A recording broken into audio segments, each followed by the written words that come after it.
Hello everyone, I am doctor Sheetal Sharma और आज की इस वीडियो के अंदर हम एक बहुत ही इम्पॉर्टेंट पार्ट डिस्कस करने वाले हैं जो है नोट्स मेकिंग। काफ़ी सारे स्टूडेंट्स को कई बार नोट्स बनाने में दिक्कत आती है एंड हमेशा यही कहा जाता है that notes making is the key.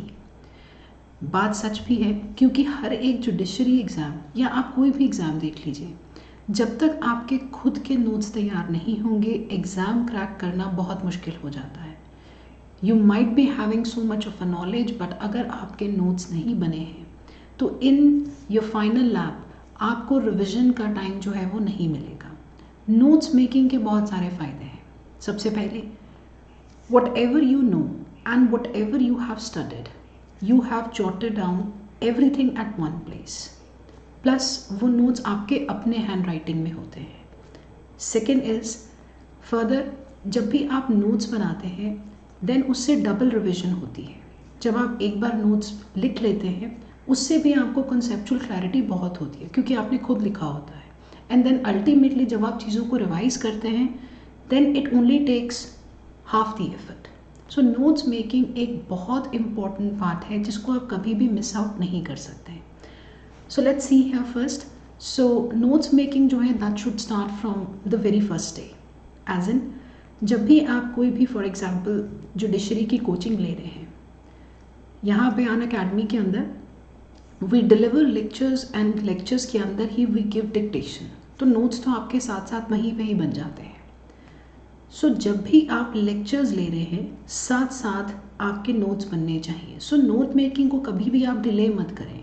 आप कभी भी ऐसा मत सोचें कि आज लेक्चर अटेंड कर लेंगे या आज थोड़ा सा पढ़ लेंगे इस टॉपिक के बारे में and then later on we can make notes. So never delay notes making, it has to be followed from day one.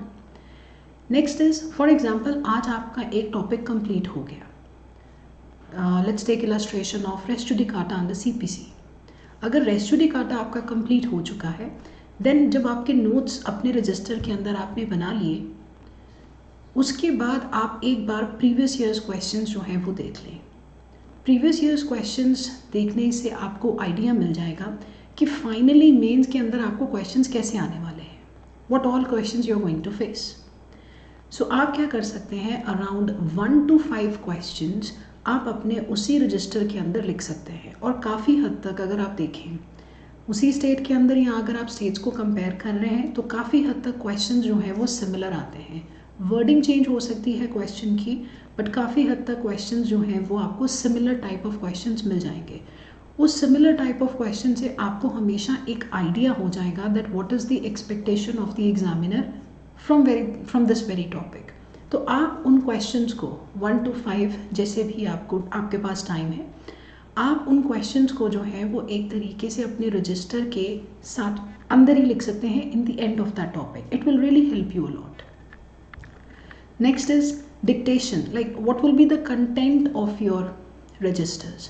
एक तो जो आप डिक्टेशन आपको मिलेगी आफ्टर अटेंडिंग द लेक्चर्स, जैसे हम यहाँ पे अनअकैडमी के अंदर we deliver lectures and along with the lectures we give dictation.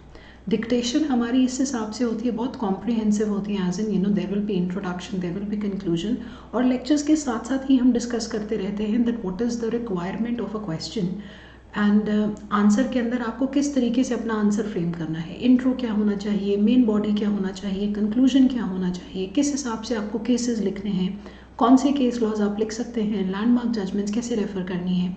So we discuss it throughout. हाँ जी, बुक्स काफ़ी सारा स्टूडेंट्स पूछते हैं कि क्या हमें बुक्स रेफ़र करनी है। Now this depends upon topic to topic. एक हम जनरल स्टेटमेंट यूज़ नहीं कर सकते कि आपको बुक्स हमेशा रेफ़र करनी ही करनी है, राइट।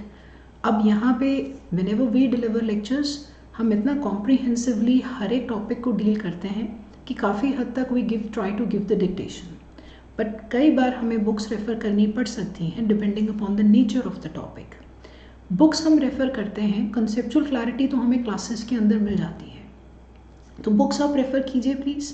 बुक्स आप कर सकते हैं फॉर इंट्रोडक्शन, या जब आपके पास आपको लगता है कि आपके रजिस्टर के अंदर इस टॉपिक को लेके थोड़ा सा कंटेंट कम है तो आप क्या करें, आप उस बुक्स में से वो पैराग्राफ्स जो हैं वो नोट डाउन कर सकते हैं अपने रजिस्टर्स के अंदर। ये हम क्यों करते हैं, because we are at a stage जब आप अपनी जुडिशरी की प्रिपरेशन करते हैं तो at least you need to give yourself 1 year, ताकि आप पूरे लॉ सिलेबस को जो है वो कवर कर पाएँ और आपके नोट्स बन जाए।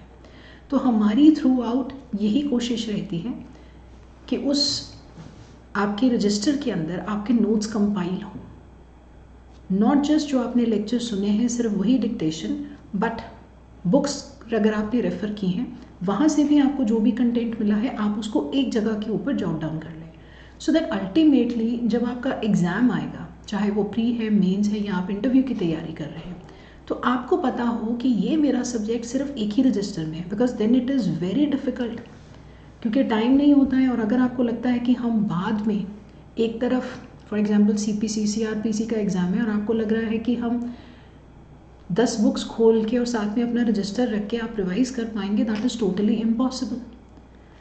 सो what we are trying to do here is we are compiling the things in one register. और जब आपको कभी ये पता होगा कि मुझे सिर्फ एक ही रजिस्टर या 2 रजिस्टर में से एक अपना सब्जेक्ट करना है, things are very easy because that contains almost everything. So that is why we say notes making is the essential part which cannot be missed out.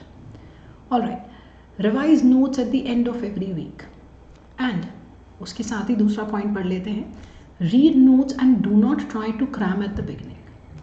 Now आपको जैसे फॉर एग्जांपल एक हफ्ता आपने लेक्चर्स अटेंड किए, refer कर ली books उस topics के ऊपर और आपने 4-5 टॉपिक्स एक हफ्ते के अंदर अपने कंप्लीट कर लिए, उसके नोट्स भी कंपाइल कर लिए as suggested. Now you have to revise these notes. Revision का मतलब क्या है?